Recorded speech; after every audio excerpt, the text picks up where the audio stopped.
लगावा, आनंदित बन जावा। ओम भिक्षु भिक्षु नित ध्यावा, विघ्न हरण मंगलकारी है भिक्षु नाम सधारो। जंगल में मंगल हो जावे भिक्षु नाम सहारो।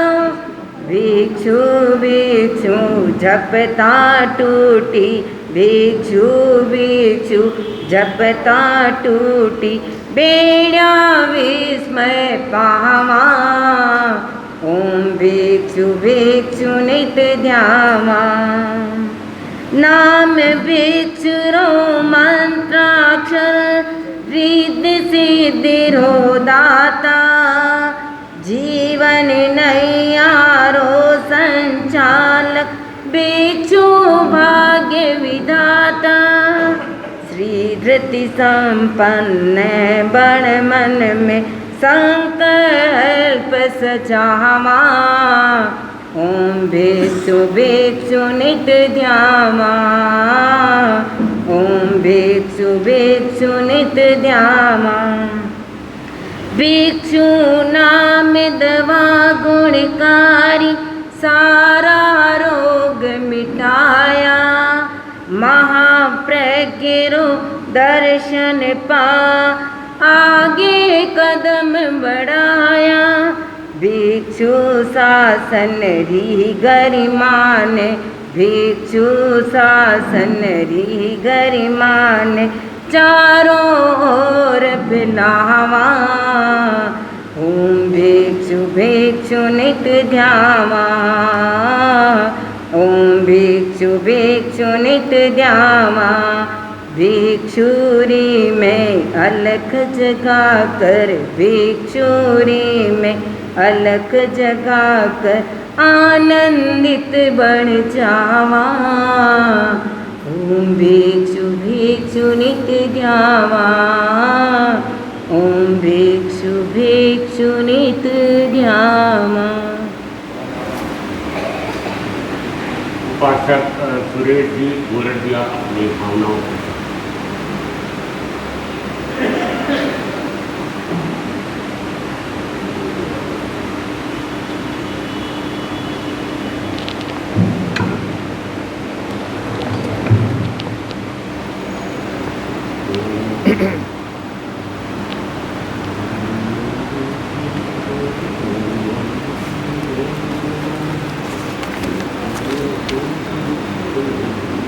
आराध्य के चरणों में वंदन, परमाराध्य पूज्य गुरुदेव के चरणों में सशत वंदन, अति विराजित आत्माओं के चरणों में सशत वंदन। उपस्थित धर्म प्रेमी भाइयों और बहनों,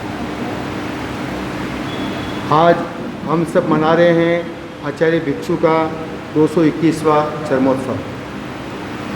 आपके जन्मभूमि होने का गौरव राजस्थान के कंटालिया को प्राप्त हुआ है। स्वामी जी का जन्म विक्रम संवत 1783 आषाढ़ शुक्ला त्रयोदशी के दिन माता दीपा जी की कुक्षी से हुआ। आपकी माता ने सिंह स्वप्न देखा। जो माता सिंह स्वप्न देखते हैं उनकी कुक्षी से महापुरुष का अवतरण होता है। तो भिक्षु स्वामी के रूप में महापुरुष का अवतरण हुआ। आपका विवाह सुखनीबाई के साथ बगड़ी में संपन्न हुआ। घर की सारी व्यवस्थाओं से निवृत्त होकर भिखण जी संवत 1808 मृगशिर कृष्णा द्वादशी को आचार्य रघुनाथ जी के पास दीक्षित होते हैं। दीक्षित हो आपने अपना सारा ध्यान अध्ययन और चिंतन में लगा देते हैं, स्वाध्याय में लगा देते हैं। आचार्य रघुनाथ जी को भिखण जी के ऊपर अटूट श्रद्धा थी। तो ये तीक्ष्ण बुद्धि का बालक है, साधु है, आगे चल के अपना उत्तराधिकारी बन सकता है, ऐसी उनकी सोच थी। परंतु 60 वर्ष तक यह प्रेम अबाध गति से गुरु और शिष्य का चलता रहा। संवत 1815 राजनगर के श्रावकों में शिथिलाचार के विरुद्ध वातावरण बन जाता है। तो आचार्य रघुनाथ जी भिखण जी को 1815 के चातुर्मास के लिए राजनगर जाने का निर्देश देते हैं। भिखन जी अन्य संतों के साथ राजनगर पधारते हैं और वहाँ मंथन करते हैं, पाते हैं कि श्रावकों का पक्ष सत्य है, शिथिलाचार साधुओं में व्याप्त है। आगे पहुँचकर रघुनाथ जी को सब बात निवेदन करते हैं। उनकी बातों का कोई असर आचार्य रघुनाथ जी पर नहीं होता है। संवत 1816 का चातुर्मास आपने जोधपुर में जयमिल जी महाराज साहब के साथ में किया था और संवत 1817 चैत्र शुक्ला नवमी को आचार्य से अपना संबंध विच्छेद कर लिया और अभिनिष्क्रमण बिगड़ी से किया आपने। प्रथम दिन उपसर्ग का रहा, विजय का रहा। दूसरा दिन चातुर्मासिक चतुर्दशी का केलवा पधारने के बाद उनको अंधेरी ओरी में ठहरा दिया गया कि चलो जहाँ आगे हैं तो अंधेरी ओरी में ठहरा देते हैं अभिनिष्क्रमण के बाद। तो पहला दिन तो उनका उपसर्ग विजय का रहा, दूसरे दिन चातुर्मासिक चतुर्दशी आ गई और तीसरे दिन तेरापंथ स्थापना दिवस के रूप में प्रख्यात हुआ। संवत 1832 में स्वामी जी ने अपने उत्तराधिकारी के रूप में मुनि भारमल जी को नियुक्त किया। संवत 1860 का सिरहरी चातुर्मास आचार्य भिखन जी का अंतिम चातुर्मास सिद्ध हुआ। आपने 25 वर्ष तक आप गृहस्थ अवस्था में रहे। आपने द्रव्य दीक्षा 8 वर्ष तक पालन की। तेरापंथ के आचार्य के रूप में आप 44 वर्ष तक रहे। आपकी सर्व आयु 77 वर्ष थी। आपके शासनकाल में 105 साधु साध्वियों की दीक्षा हुई, जिसमें 49 साधु और 56 साध्वियों की दीक्षा होती है। आपके शासनकाल में 10 साधु दिवंगत होते हैं, 12 साध्वियाँ दिवंगत होती है। आपके शासन में 18 साधु और 17 साध्वियाँ बहिर्भूत होते हैं। आपका जब स्वर्गवास हुआ भाद्र शुक्ला त्रयोदशी को, उस समय वहाँ पर 21 साधु और 27 साध्वियाँ विद्यमान थी। ओम नमः।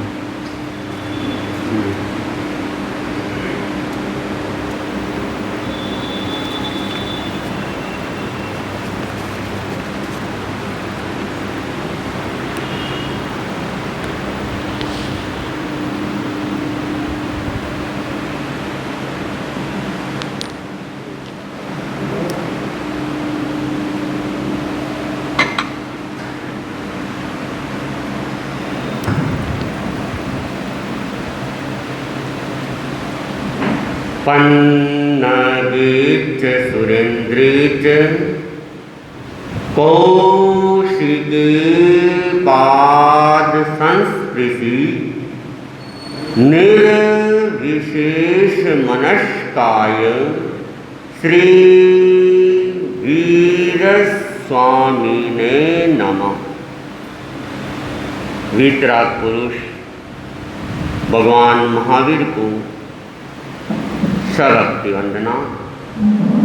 वीतरागता के महान साधक महातपस्वी युग प्रधान आचार्य श्री महाश्रमण जी को सभक्ति वंदना।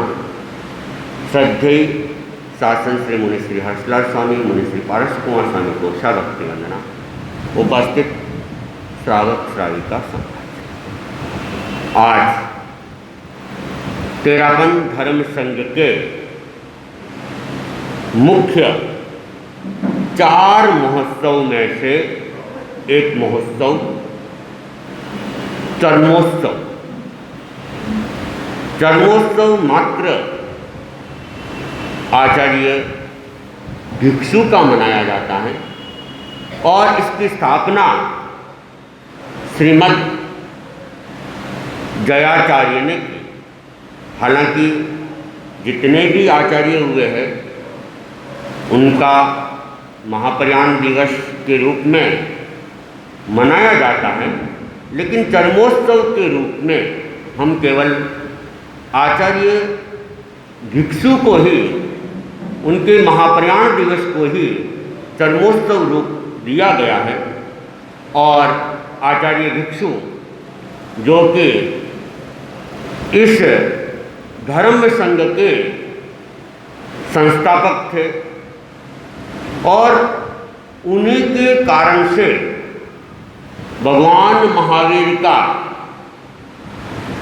जो सत्य तथ्य था, आगम वाणी थी, वह हमारे सामने आ सकी, इसलिए हम अपने आद्याचार्य आदि गुरु आचार्य भिक्षु के प्रति अनंत अनंत कृतज्ञता भी ज्ञापित करते हैं, क्योंकि उन्होंने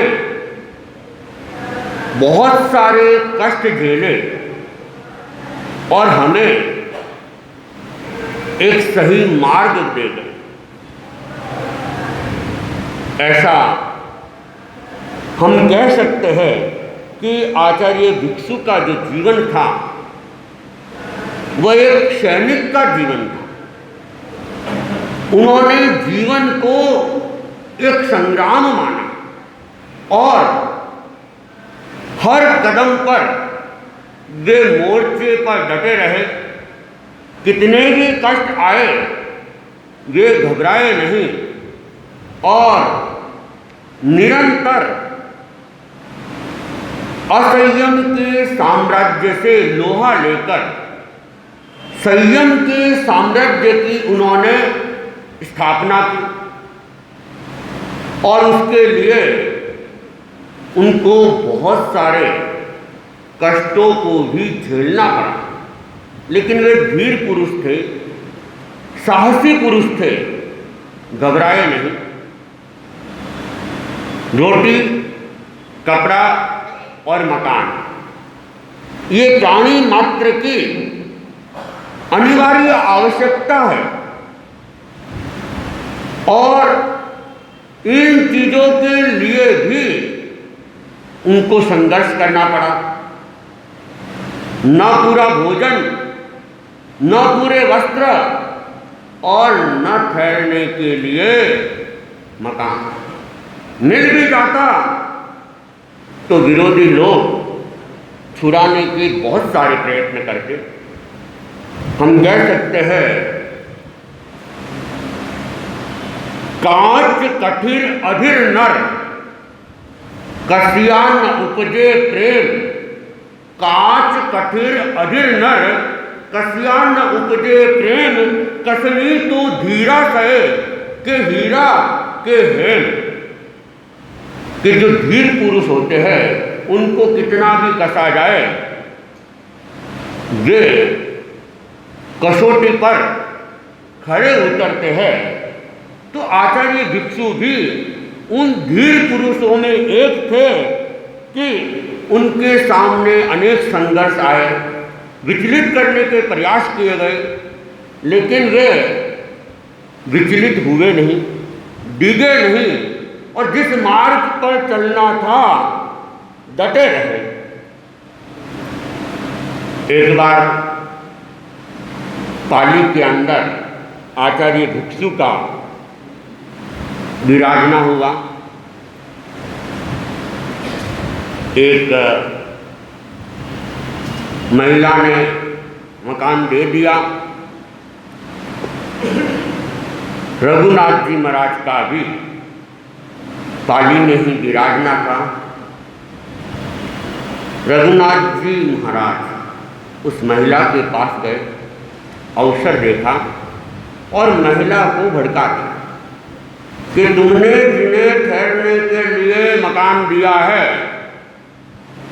चातुर्मास लगने के बाद वे किसी भी स्थिति में 4 महीने तक मकान खाली नहीं करेंगे, तुम सोच लेना। तो महिला भी डर गई, घबरा गई और उस महिला ने विखंडी स्वामी को कहा, इस मकान में रहने की मेरी आज्ञा नहीं है, आपको इसे खाली करना होगा। विखंड जी ने उन्हें खूब कहा, खूब समझाने का प्रयास किया, लेकिन वह समझी नहीं और उसने कहा, आप जैसे ही पट्टी वाले महाराज मुझे कह के गए हैं कि चौमासा लगने के बाद 4 महीना फिर खाली नहीं होगा, इसलिए आप तो अभी ही इसको खाली कर दें। और उस जमाने में मुमतिया इस स्थानकवासी की और तेरापंथियों की एक जैसी ही थी। बहुत बाद में ये मुखवस्त्रिका की परंपरा तो बदली थी। आचार्य भिक्षु ने उसको आश्वस्त किया कि ठीक है, खाली करना है, मैं इसे शीघ्र खाली करने का प्रयास करता हूँ। तब तक एक बार मैं खोज कर लेता हूँ, कोई स्थान मिल जाए और मैं ये स्थान खाली कर दूँ। बहन आश्वस्त हो गई। आचार्य भिक्षु कुछ संतों को लेके या एकाध संत को लेके गोचरी के लिए गए। खुद गोचरी भी जाते थे और गोचरी के साथ साथ स्थान की भी गवेषणा कर रहे थे। तो बाजार के अंदर दूसरी मंजिल के ऊपर एक दुकान उन्हें उपलब्ध हो गई। आचार्य भिक्षु ने स्थान देखा, ठीक है, अच्छा है, और आचार्य भिक्षु वहीं पे ठहर गए। और जो साथ वाले संत थे उनको भेजा कि तुम लोग सामान लेके आ जाओ। अगर सबके सब चले गए फिर कोई पीछे से आके भड़का देगा, एक खतरा भी बना रहता था। तो विखंड जी तो वहीं ठहर गए और संतों को भेज दिया। अब संत सामान लेके आ गए और उस दुकान के अंदर ऊपर दूसरी मंजिल पे चातुर्मास किया। दुकान बाजार में थी। तो रात के समय नीचे पधार जाते, चौकी के ऊपर बैठ जाते और रात को व्याख्यान दे देते। आजकल का ज़माना नहीं था कि दुकानें 10-10 बजे तक, 11 बजे तक, 12 बजे तक भी खुली रहे। उस ज़माने में तो सूर्यास्त से पहले पहले बाजार बंद हो जाता था। लगभग लोग रात्रि भोजन भी रखते थे। लाइटों आदि की इतनी सुविधा भी नहीं थी, तो सारा काम जल्दी हो जाता था। मार्केट भी जल्दी बंद हो जाता था। तो लोग फिर खाना वगैरह खा के बाजार में घूमने के लिए या कहीं कथा वगैरह व्याख्यान होते तो आ जाते थे। तो मौके का स्थान था तो लोगों की भीड़ भी ज़्यादा आने लग गई। और जो पहले मकान दिया गया था उस अपेक्षा ये स्थान ज़्यादा साटाकारी भी था और मौके का मकान भी था। तो रहने की दृष्टि से भी साटा थी और उपकार की दृष्टि से भी साटा थी। और उस साल बारिश खूब हुई थी। तो जब बारिश खूब हुई तो जिस मकान में पहले ठहरे थे वो मकान बारिश के कारण से गिर गया। या ये कहे कि बहन के कोई पाप कर्म उदय में आ गए होंगे, मकान गिर गया। किसी भी कारण से हो मकान गिर गया। आचार्य भिक्षु को समाचार मिले। आचार्य भिक्षु के शब्द निकले और वे शब्द क्या थे? आचार्य भिक्षु की सकारात्मक दृष्टि कैसी होती है वह उस वाक्य में सामने आता है। आचार्य भिक्षु ने कहा, छद्मस्तावश जिसने मकान छुड़ाने के लिए प्रेरणा दी उनके प्रति आक्रोश आ सकता है, छद्मस से आक्रोश आ सकता है, लेकिन उन्होंने हमारा भलाई किया। क्या किया? अगर उस मकान में हम अभी भी चौमासा करते तो मकान गिरा है, हमारी क्या हालत होती कुछ कहा नहीं जा सकता है। तो आक्रोश नहीं आया था, लेकिन आक्रोश की संभावना तो बनती है। लेकिन उन्होंने हमारा क्या किया था? प्रेरणा देने वालों ने हमारा उपकार ही किया था। तो बात को किस रूप में, विधायक रूप में लेना, ये हम आचार्य भिक्षु से सीख सकते हैं। और इस तरह स्थान संबंधी अनेक कठिनाइयाँ आचार्य भिक्षु के सामने आ रही थी, लेकिन आचार्य भिक्षु धैर्य के साथ उसको सहते, विचलित नहीं होते और अपने जो पैर थे वे पीछे नहीं खसते। बाकी आहार नहीं मिलता है, वस्त्र नहीं मिलता है, मकान की असुविधा, लोग भी अनेक तरह से विरोध करते हैं, कोई भी साधारण व्यक्ति डामाडोल हो सकता है, लेकिन आचार्य भिक्षु धीर पुरुष थे। और ये घटना कहा जाता है कि विक्रम संवत 1823 का पहला चातुर्मास पाली का था। उस समय की ये घटना संभावित है, निश्चय में कुछ नहीं कहा जा सकता है, बात की भी हो सकती है, लेकिन ऐसा माना जाता है। पाली की ही एक और घटना है। आचार्य भिक्षु पाली के बाजार के अंदर चातुर्मास कर रहे थे।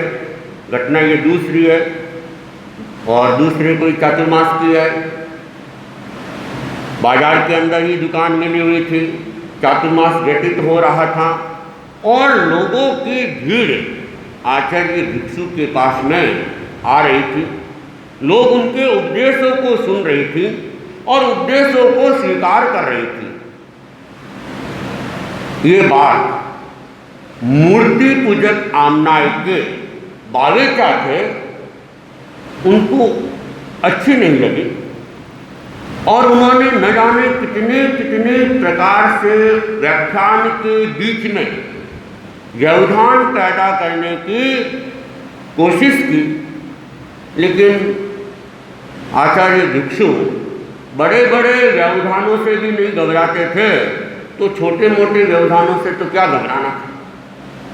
जब उन व्यवधानों का कोई असर नहीं हुआ तो बावेचा जी संपन्न थे।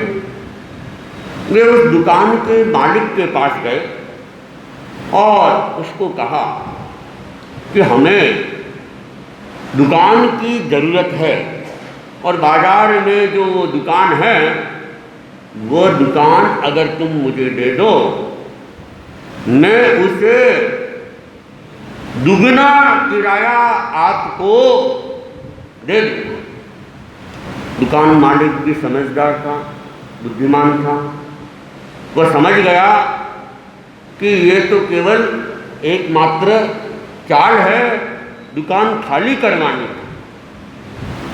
तो उसने ही कहा कि अभी तो दुकान की आज्ञा मैंने भिखन जी को दे रखी है, कार्तिक पूर्णिमा तक तो मैं ये दुकान उनसे खाली नहीं करवाऊंगा और इस काल में आप दुगुना तो क्या पूरी दुकान को पैसों से मर दो तब भी मैं देने वाला नहीं हूँ।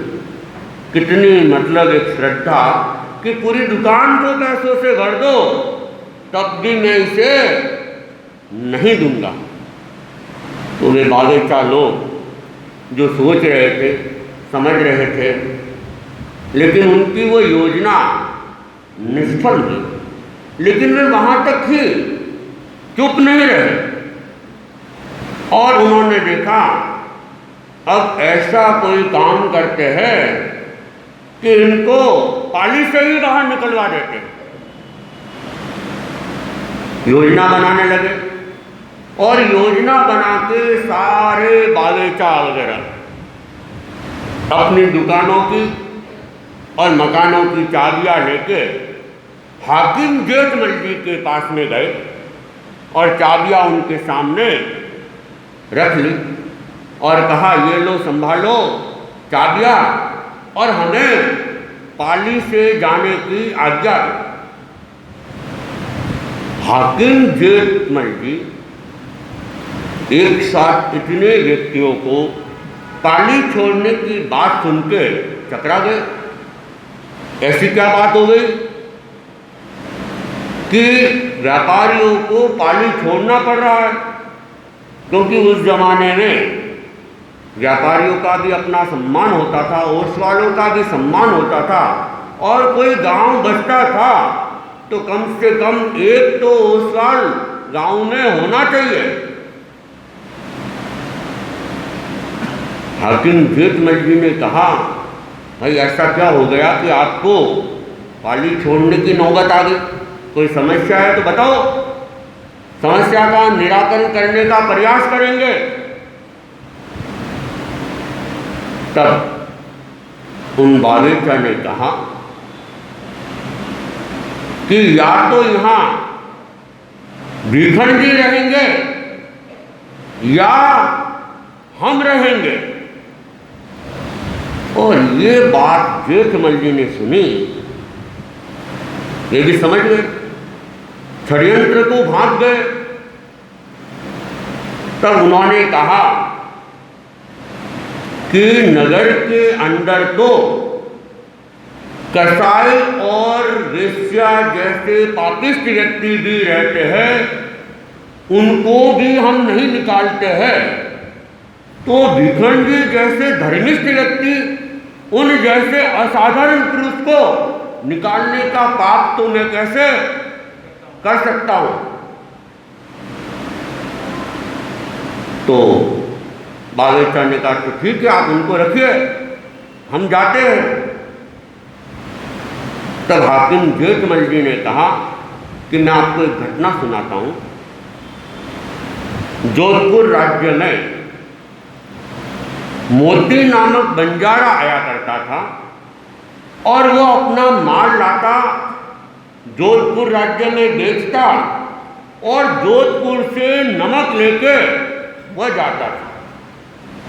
और उस बंजारे के पास में सामान लाने ले जाने के लिए 1,00,000 बैल थे। कितने बैल? 1,00,000 बैल थे। और वह जब भी आता जाता, रास्ते में पड़ने वाले खेत उनके बैल रौंद डालते थे। जनता बड़ी परेशान हो गई।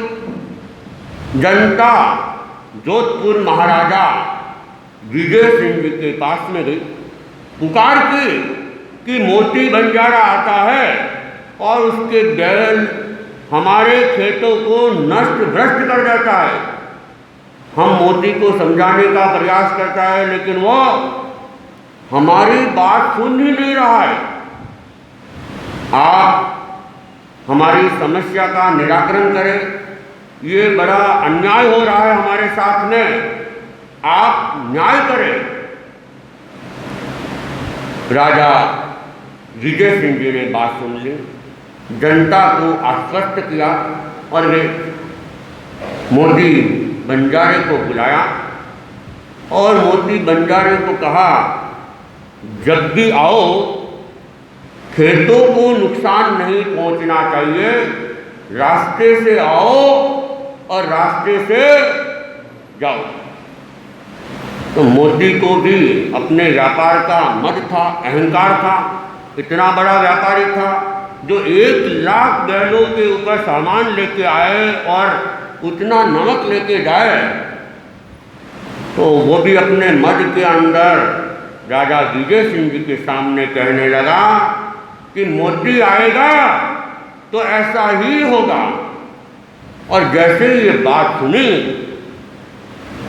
महाराजा विजय सिंह जी का भी आक्रोश जागृत हो और उन्होंने भी कह दिया कि हमारे राज्य में नमक है तो और व्यापारी आ जाएंगे, लेकिन व्यापार के नाम पर अन्याय करने की स्वीकृति मैं नहीं दे सकता हूँ।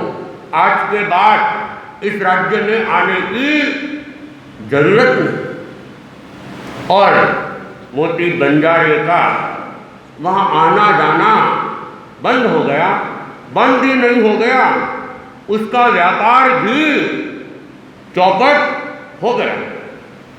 तो आप लोग भी सोच लो, अगर आपको जाना है, हम दूसरे व्यापारियों को यहाँ लाके बसा लेंगे, लेकिन भिखन जी जैसे असाधारण धार्मिक व्यक्ति को बिना किसी कोई अपराध के हम निकालने का पाप तो नहीं कर सकते।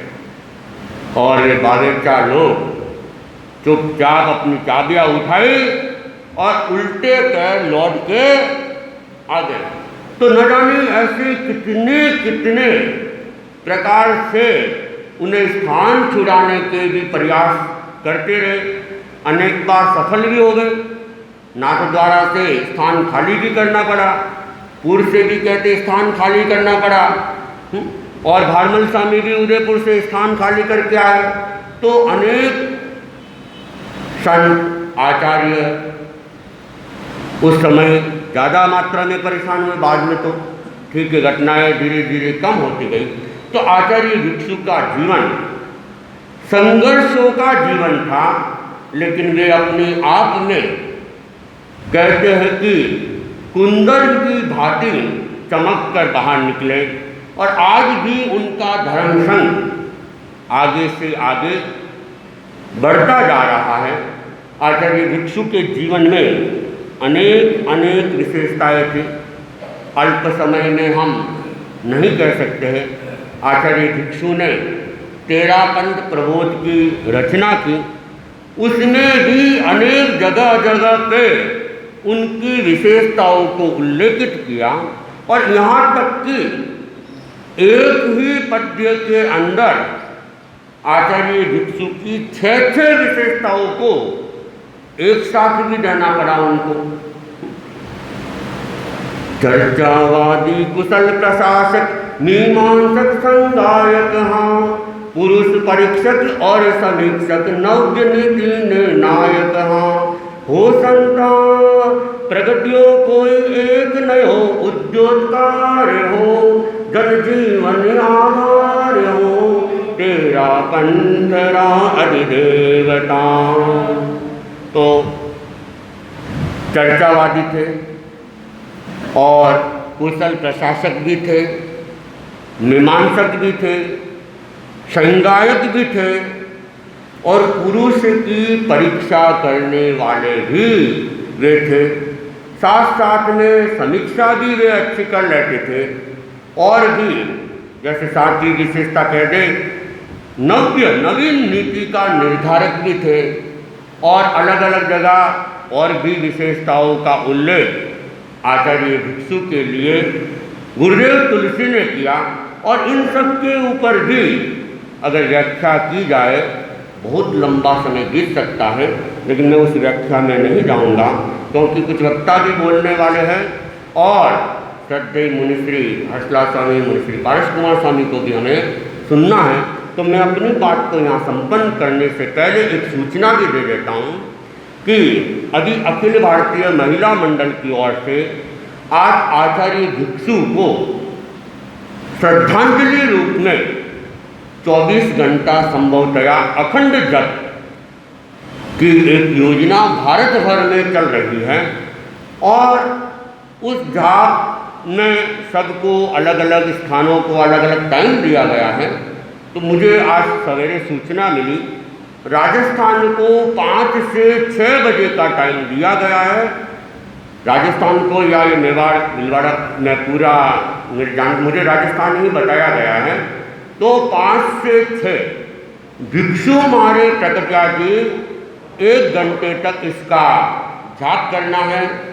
तो हम सब इस समय का ध्यान दें और 5 से 6 भिक्षु मारे प्रकटिया जी इस गीतिका के माध्यम से कितनी बार भी हो, 5 बार, 10 बार, 15 बार, 20 बार, जो भी हो उतनी बार करके 1 घंटा हम इस गीतिका का संगान करें।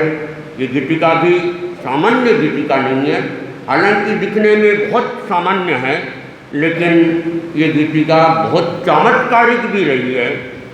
तो हम आज के दिन अपने आराध्य, अपने आदि गुरु आचार्य भिक्षु को 5 से 6 बजे तक भिक्षु मारे प्रकटिया जी यहाँ आके भी कोई करना चाहे कर सकते हैं, अपने अपने घरों में करना चाहे कर सकते हैं। कुछ बहनें सामूहिक रूप में, कुछ भाई सामूहिक रूप में करना चाहे तो भी कर सकते हैं, स्वतंत्र रूप से करना चाहे तब भी कर सकते हैं। और जो कोई इस जाप में अपना योगदान देते हैं वे अपने नाम या तो मेरे पास या महिला मंडल अध्यक्षा मीना जी कांठेड़ के पास में वे नाम भिजवा दें, ताकि आगे भी ये नाम जा सके कि भीलवाड़ा से इतने व्यक्तियों ने इस जाप में अपना योगदान दिया है। ओम अरहम। अब दीपांशु झापक अपनी भावनाओं के साथ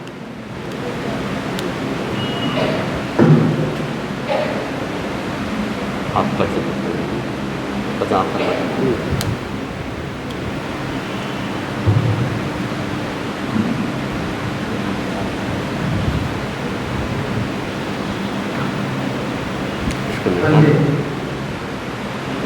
आज मेरी तू सुन ले ओ बाबा भीकण मेरे स्वाम, तेरा नाम रहे मेरे दिल के अंदर, भक्ति का बहे समंदर रहे मेरे दिल के अंदर, भक्ति का बहे समंदर। आज मेरी तू सुन ले ओ बाबा मेरे स्वाम, तेरा नाम रहे मेरे दिल के अंदर, भक्ति का बहे समंदर। अंधेरी ओरी तेरी याद दिलाए, अंधेरी ओरी तेरी याद दिलाए, सुधरी छतरिया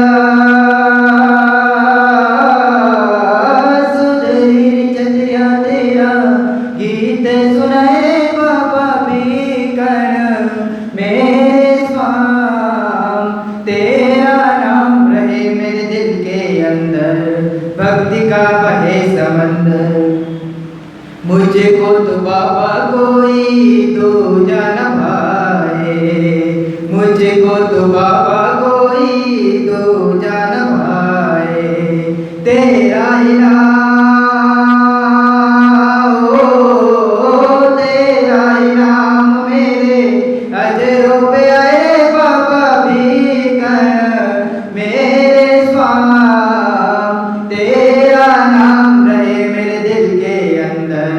भक्ति का बहे समंदर। कष्टों की बाबा तेरी अजब कहानी, कष्टों की बाबा तेरी अजब कहानी। रोटी मिली तो कभी मिला नहीं रे पानी रे बाबा भीकण मेरे स्वाम, तेरा नाम रहे मेरे दिल के अंदर, भक्ति का बहे समंदर रहे मेरे दिल के अंदर। मन में बसे है मेरे साँझ सवेरे, मन में बसे है मेरे साँझ सवेरे, तेरे चरणों में हो, तेरे चरणों में कर तू बसे बाबा भीकण मेरे स्वाम, तेरा नाम रहे मेरे दिल के अंदर, भक्ति का बहे समंदर। आज मेरी आज मेरी तू सुन ले ओ बाबा भीकण मेरे स्वाम, तेरा नाम रहे मेरे दिल के अंदर, भक्ति का बहे समंदर रहे मेरे दिल के अंदर, भक्ति का बहे समंदर। ओम। अब मेरा भाव भरा निवेदन श्री शास्त्र श्री मुनि श्री हर्षवर्धन।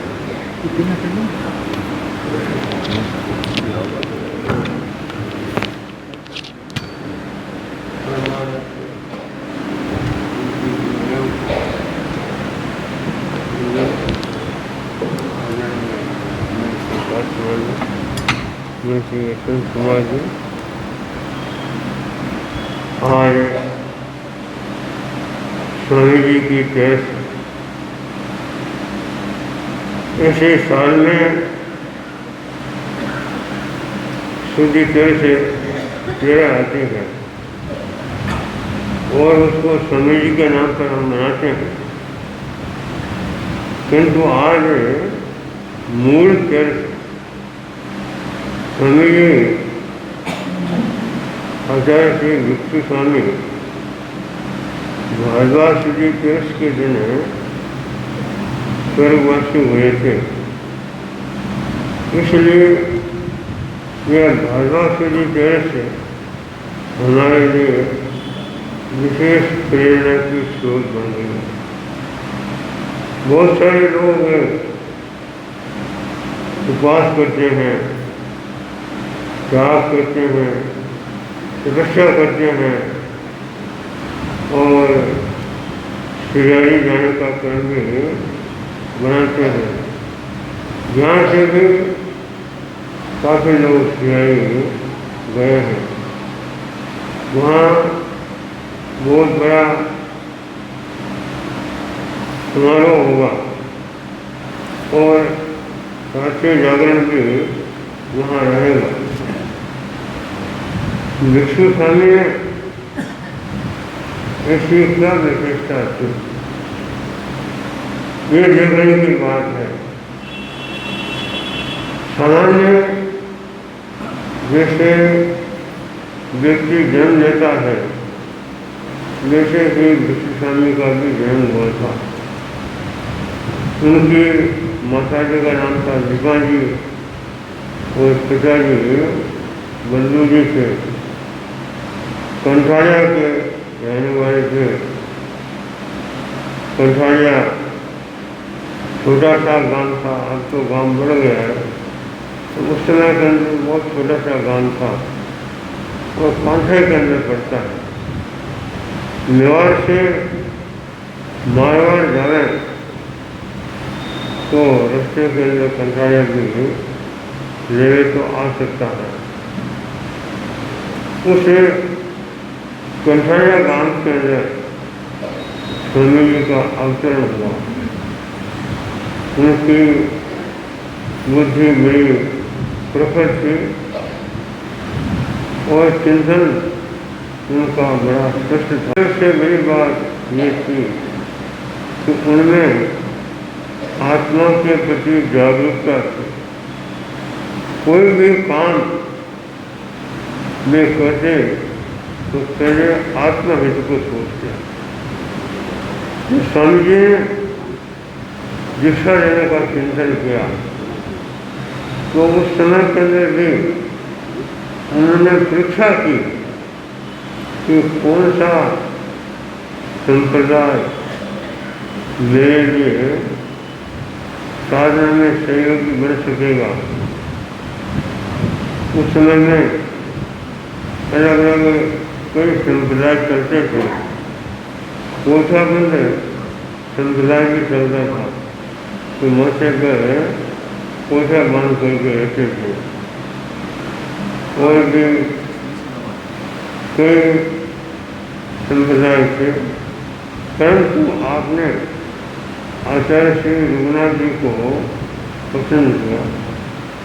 रघुनाथ जी महाराज उस समय में मारवाड़ के प्रसिद्ध आचार्य थे और उनके संप्रदाय के अंदर काफ़ी साधु भी थे।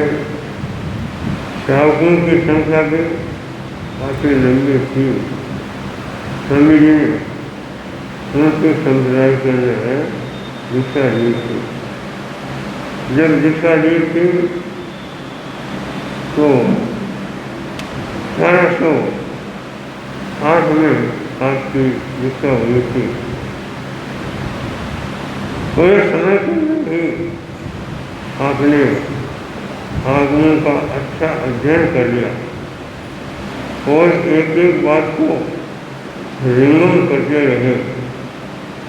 मन के अंदर जरूर ये भावना बनती कि आगमन के अंदर तो काफ़ी अच्छा लिखा हुआ है, बराबर जैसा पालन नहीं होता है। रघुनाथ जी महाराज से वे निवेदन करते कि अहिंसा धर्म है और हम कभी कभी हिंसा की प्रवृत्ति में चले जाते हैं। ये कैसे? तो रघुनाथ जी महाराज ने उनको ये समझाया कि देखो जमाने का प्रभाव और इस समय के अंदर जितना हम पढ़ रहे हैं वह भी कम नहीं है और शुद्ध साधुपन वर्तमान की स्थिति के अंदर कठिन बात है।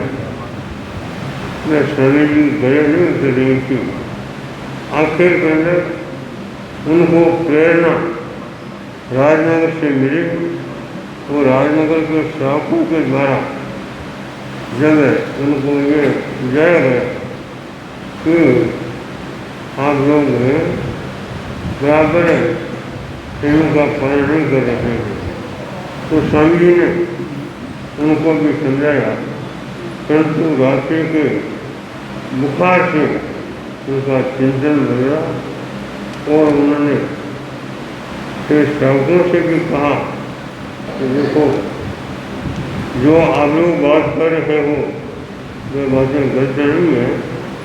मैं तमाशे के अंदर आगमन को पढ़ूंगा और जो जो बातें नई मेल खाती है उनका वर्गीकरण करूँगा और आचार्य से निवेदन करूँगा। कहते हैं कि उस चतुर्मास के अंदर काफ़ी लंबे लिस्ट हैं उन्होंने बना दी सूत्रों को पढ़ करके, और वही बात है आचार्य रघुनाथ जी के पास में भी उन्होंने रखी, क्योंकि रघुनाथ जी का एक ही उत्तर था।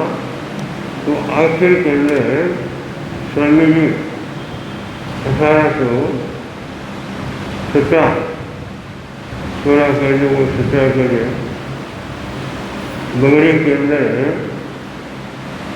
शुद्ध साधुगुण पालने की नीति से, संग कराने की नीति से नहीं कि मेरा कोई संग चलेगा, आत्मा का काम सिद्ध करेंगे और नियमों को सही ढंग से निभाएंगे, ऐसा चिंतन करके और रामनवमी के दिन आपने संग छोड़ दिया, अलग हुए। फिर बाद में दूसरे गांव जा रहे थे, परंतु तूफान हवा के कारण से वहीं पर रुके और क्षत्रियों के अंदर तेरा निवास पूर्ण किया। जो स्थान मनुष्य का अंतिम स्थान होता है उस स्थान का पहला स्थान आपने बनाया और बहुत लंबी चौड़ी घटना है, तो उनको सुनाने में भी काफ़ी समय चाहिए। स्वामी जी वहाँ पर रहे, बेटरा के साथ में रहे, तो उनके प्रति गुरुदेव का बनाया हुआ गीत गुरुदेव ने हर बार त्रयोदशी पर नया गीत वो लिखते थे। तो एक बार का गीत है गणित की आँखों के तारे भिक्षु, गणित की आँखों के तारे भिक्षु, जन जन के प्यारे भिक्षु, जन जन के प्यारे भिक्षु, हम सब की श्रद्धा के ओ भिक्षु कलयुग में सतयुग के अवतार हो। तुमने जिन मूल्यों को 200 वर्षों पहले जाना, तुमने जिन मूल्यों को 200 वर्षों पहले जाना, इस युग तक आते आते मानव ने अब पहचाना, इस युग में आते आते मानव ने अब पहचाना, सचमुच दर्शन था कांत तुम्हारा, सचमुच दर्शन था कांत तुम्हारा, चिंतन निर्भ्रांत तुम्हारा, चिंतन निर्भ्रांत तुम्हारा, तुम ही उन सपन के आकार हो, तुम ही उन सपन के आकार हो भिक्षु कलयुग में सतयुग के अवतार हो, गण की आंखों के तारे भिक्षु, जन जन के प्यारे भिक्षु, हम सब की श्रद्धा के आधार हो भिक्षु युग में सतयुग के अवतार हो, सेवित साधन से भी सफल हुई थी कांति तुम्हारी, सेवित साधन से भी सफल हुई थी कांति तुम्हारी, त्याग और बलिदान देख कर शक्ति आसुरी हारी, त्याग और बलिदान देख कर शक्ति आसुरी हारी, तुमने सोने से नक्शा खींचा, तुमने सोने से नक्शा खींचा, श्रम से उपवन को खींचा, श्रम से उपवन को खींचा, तुम ही इस शासन की कार हो, तुम ही इस शासन की कार हो भिक्षु कलयुग में सतयुग के अवतार हो, सुन के जूझ जूझ कर तुमने ज्योति उभारी, सुंदर सुन के जूझ जूझ कर तुमने ज्योति उभारी, सत्य शोध में रास्ते काटे कितने तुमने चाही, सत्य शोध में रास्ते काटे बैठे बैठे सारी,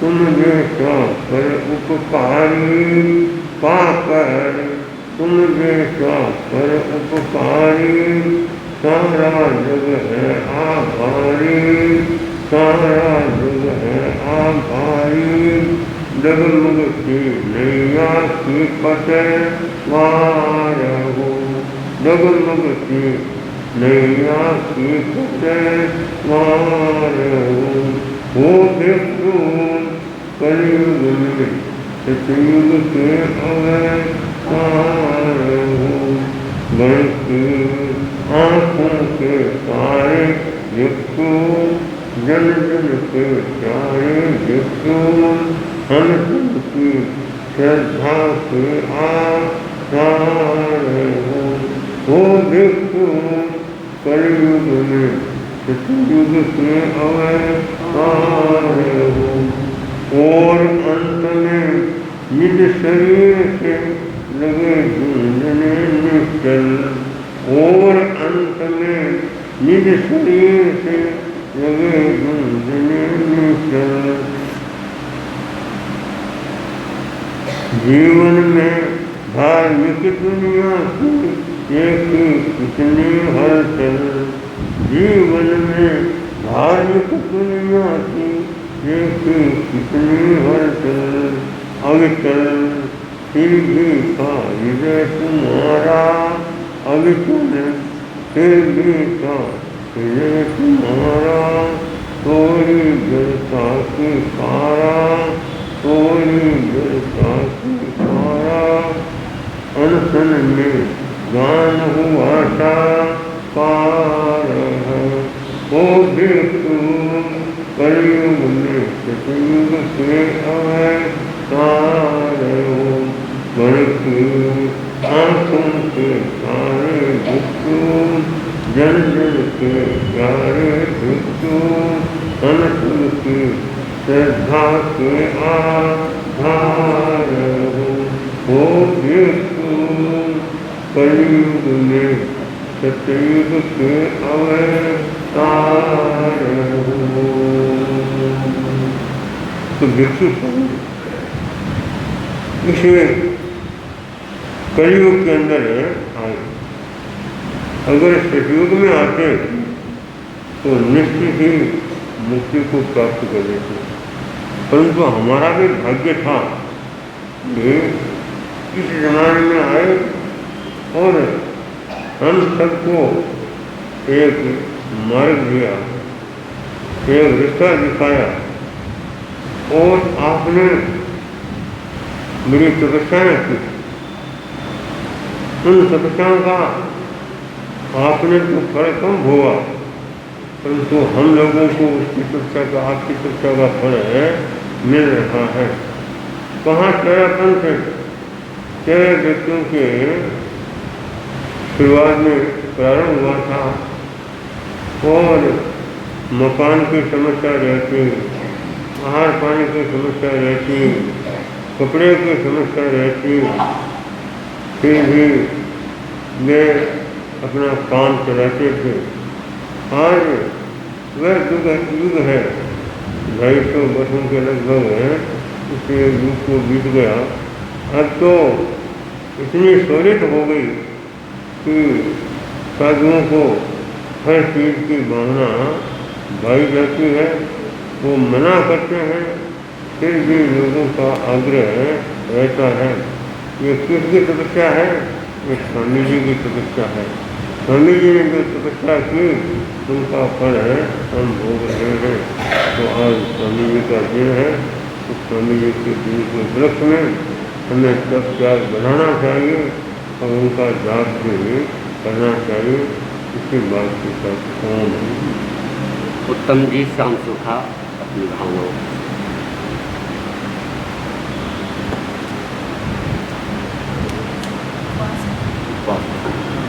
सेवा से मतदानी सफल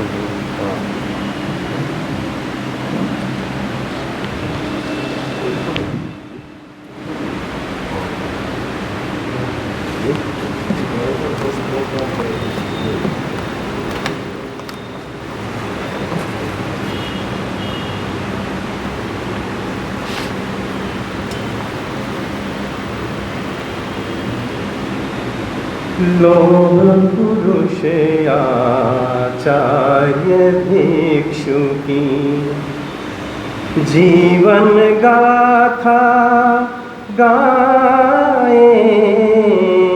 लोह पुरुष आचार्य भिक्षु की जीवन गाथा गाए।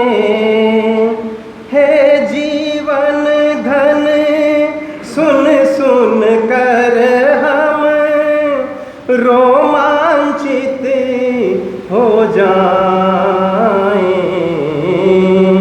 लोह पुरुष आचार्य भिक्षु की क्रांति दूत बन कर आए।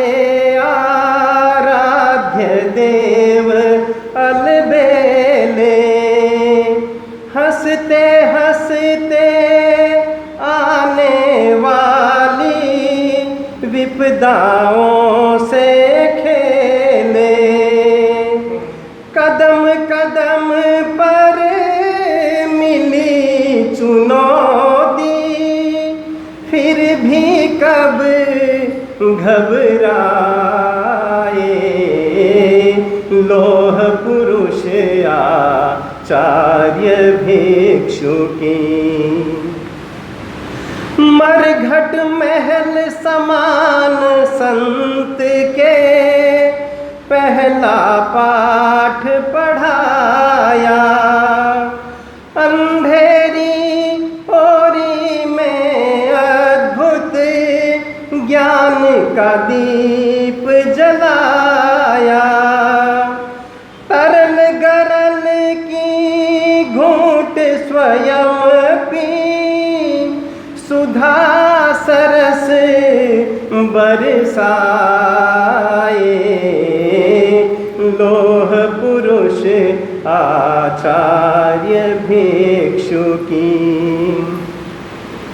अपनी ऊर्जा से ही उठे, बढ़े कुछ कर दिखलाया, तेरा पंथ दे रहा दुनिया को शीतलतम छाया। मधुकर शक्ति जगे ऐसी हम ज्योतिर्मय बन जाए। लोह पुरुष आचार्य भिक्षु की जीवन गाथा गाए। लोह पुरुष आचार्य भिक्षु की। और जी चौरे लिया अपनी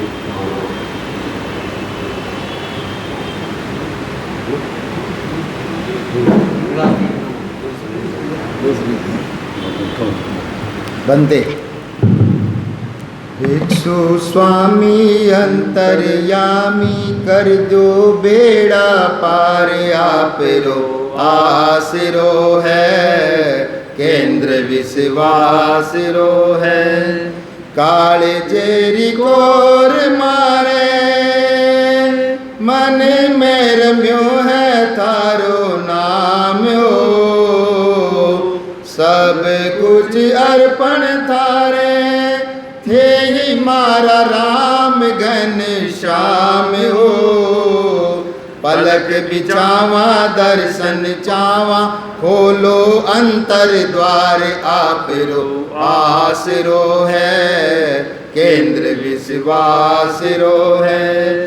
गंगा में नहा लो चाहे काशी बना लो अपने धाम में। 64 तीर्थ मिल गया माने तो सांवरिये रे नाम में। रिद्धि सिद्धि होवे वृद्धि कल्प वृक्ष साकार, आप रो आसरो है केंद्र विश्वास रो है। ऊंचो है दर्शन थारो ऊंची है तेरा पंतरी साधना। पूजा में फूल चंदन दीप नहीं है शुद्ध उपासना। शत शत वंदन दीपानंदन अभिनंदन उपहार, आप रो आसरो है केंद्र विश्वास रो है। संयम चांदनी में चम चम चमके थारो संग है। मेहंदी जुरम जो मारी श्रद्धा में एक थारो रंग है। नयो नजारो दिव्य सितारो तुलसी तारण हार, आप रो आसरो है केंद्र विश्वास रो है। भिक्षु स्वामी अंतर्यामी कर दो बेड़ा पार, आप रो आसरो है केंद्र विश्वास रो है केंद्र विश्वास रो है। ओम। अब मेरा भाव बना निवेदन श्रद्धे मुनि श्री पारस कुमार स्वामी को।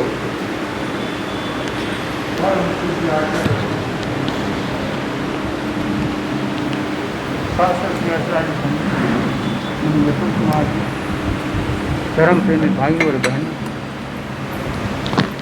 आचार्य भिक्षु का जन्म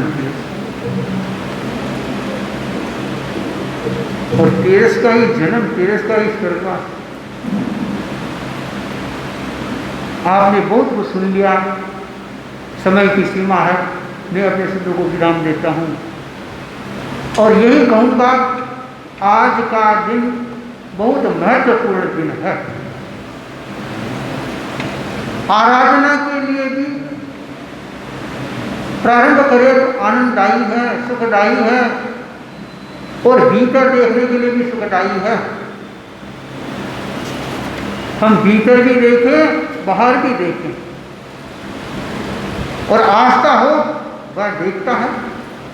आस्थारा अनुपम दीप जया, आस्थारा अनुपम दीप जया, स्वामी जी थारे चरणा में, स्वामी जी थारे चरणा में, संयम रासुर वित सुमन किया, स्वामी जी थारे चरणा में, संयम रासुर वित सुमन किया, स्वामी जी थारे चरणा में, सन्मार्ग दिखायो हो, सन्मार्ग दिखायो हो जग ने, गतिमान करा थे हर पग ने, गतिमान करा थे हर पग ने, भव भवरा संचित पाप ढया, भव भवरा संचित पाप ढया, स्वामी जी थारे चरणा में,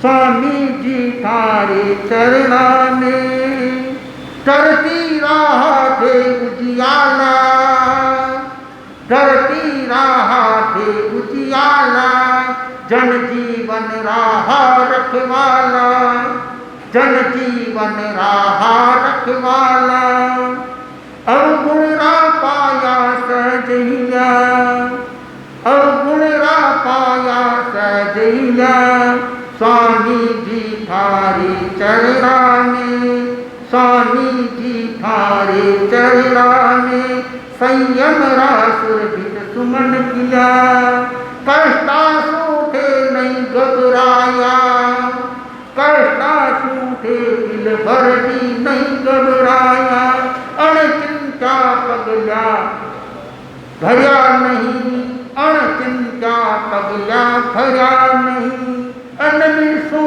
अनी आय धरा, अननी सो ननी आय धरा, स्वामी जी थारे चरणा में, हर शिक्षा थारी गुणकारी, हर शिक्षा थारी गुणकारी, हर मर्यादा अति हितकारी, हर मर्यादा अति हितकारी, डगमगता जगरा पग संभल्या, डगमगता जगरा पग संभल्या, स्वामी जी थारे चरणा में, स्वामी जी थारे चरणा में, कंतालिये में स्तुति गान करो, कंतालिये में स्तुति गान करो, तन मन में प्रमोद भरो, तन मन में प्रमोद भरो, मुनि बुद्ध मनोरथ सर्व कल्याण, मुनि बुद्ध मनोरथ सर्व कल्याण, स्वामी जी थारे चरणा में, स्वामी जी थारे चरणा में, संयम रासुर वित सुमन खिला। आस्था का केंद्र वर्तमान में कहीं स्वामी जी हमारी आस्था के केंद्र, और उनके चरणों में नमस्कार करते हैं, और कहा जाता है ये भीलवाड़ा है। उस समय में पता नहीं क्या नाम था, मैं नहीं सोचता हूँ, पर वर्तमान में ये भीलवाड़ा है। स्वामी जी यहाँ पधारे और नागौरी महलों के अंदर विराजना हुआ,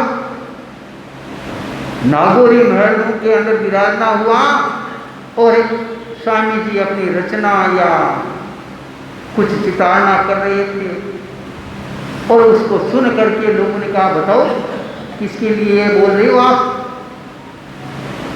स्वामी जी ने कहा मैं सहज बोल रहा हूँ, कोई नाम किसी का मैं नहीं लूँगा, और सहज भाव से कि भाई मर्यादा है संघ की, भगवान महावीर की मर्यादा है, उसका मैं चितारना कर रहा हूँ। नहीं नहीं आपको नाम बताना होगा। और कुछ बोलचाल हो गई, स्वामी अंदर चले गए, बाहर नहीं। फिर बाहर लोग बाग इकट्ठे हो गए, बोलते रहे। कहा जाता है दूसरे दिन उदयपुर के महाराणा की प्रधान यहाँ आ गई। उन्होंने ये घटना सुनी और घटना का प्रतिकार किया और कहा तुम्हारी बुद्धि में बाण है, तुम वहाँ विरोध करने वाले हैं, उनसे लड़ो। स्वामी जी से क्या लड़के न्याय करोगे? स्वामी जी से लड़के क्या न्याय करोगे? आपको लड़ना है तो मोर्चे पे चलो। और प्रधान की फटकार लगी, सब शांत हो गए।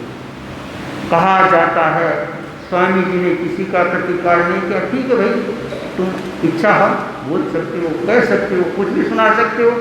तो संत सदा सुनते रहते हैं और अपने आप का परिष्कार करते हैं। किसका परिष्कार? क्रोध नहीं करना, मान नहीं करना, मायाचार नहीं करना, जैसा है वैसा बतलाना, प्रदर्शन नहीं करना। तभी हम उनकी कीर्ति गाते हैं। स्वामी जी की कीर्ति गाए हैं, आज भी कीर्ति गाते हैं। जगह जगह उनका नाम लिया जाता है। आस्था का केंद्र वही है जो तरफ प्रकाश करता है। तो वर्तमान में भगवान महावीर के पथधर कहे तो आचार्य महाश्रमण जी है। उनका शासन चल रहा है, हम उनके शासन में प्रगति कर रहे हैं साधना के अंदर। और जहाँ जाते हैं अपनी बात रखते हैं। यदि माने अच्छा है, न माने तो अगले की इच्छा उनके ऊपर निर्भर है। किसी पे थोपा नहीं जा सकता। ये धर्म आत्मशुद्धि साधन धर्म है। आत्मा पवित्र हो वही धर्म है। बाकी संसार का झंझट है। खाया पिया, ये सराम किया, खिलाया खिलाया, ये सब संसार का काम है। हम अपनी आत्मा को देखें, उस धर्म की तरफ देखें, भगवान महावीर के आज निर्देश की तरफ देखें या उनकी चर्या की तरफ देखें। ऐसा लगता है भगवान महावीर का शासन अभी दीप रहा है, अभी भी दीप रहा है। जहाँ जाते हैं साधु साधु अपने प्रकार से बात प्रस्तुत करते हैं। और श्रावक श्राविका भी परियोजना के आसपास अपना अपना क्षेत्र में गए, वे भी अपनी बात प्रस्तुत की। लगता है जहाँ जाते हैं धर्म संघ की प्रभावना बनाते हैं। वह प्रभावना एक तरफ तो कर्म निर्जरा का स्थान है और दूसरी तरफ प्रभावना का स्थान है। तो हम प्रभावना का कहें, कर्म निर्जरा का स्थान कहें, ये एक में मिलता जुलता है। तो मैं अपनी बात को ज़्यादा नहीं लंबाता हुआ सभी वेद का समय की तैयारी में है और जाने की तैयारी में है।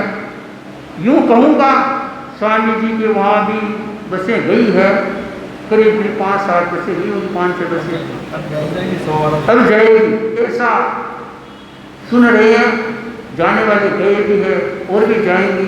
तो कहा जाता है वहाँ जाना, वहाँ का उत्साह देखना, मिलना जुलना, मौज मजा करना, ये तो संसार का काम है।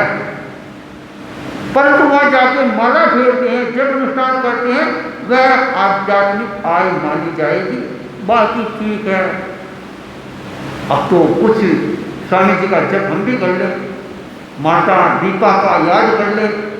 माता दीपा थी और पिताजी का नाम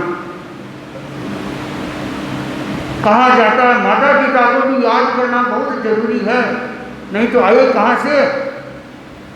तो पहले माता पालन करती है, पिता का छाया संरक्षण चलता है।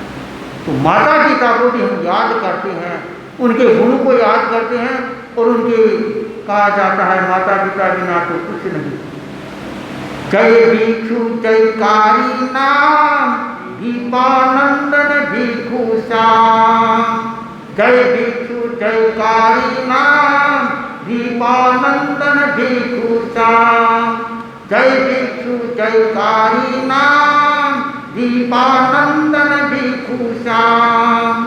जय भिक्षु जयकारी नाम, दीपानंदन भिक्षु श्याम। जय भिक्षु जयकारी नाम, दीपानंदन भिक्षु श्याम।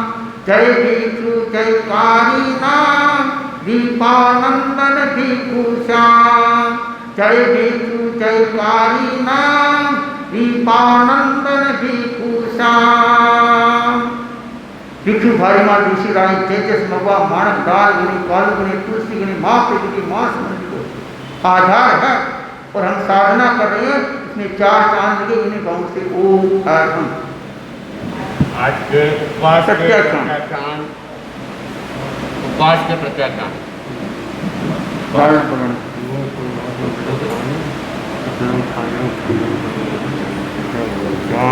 एक दिवस से क्या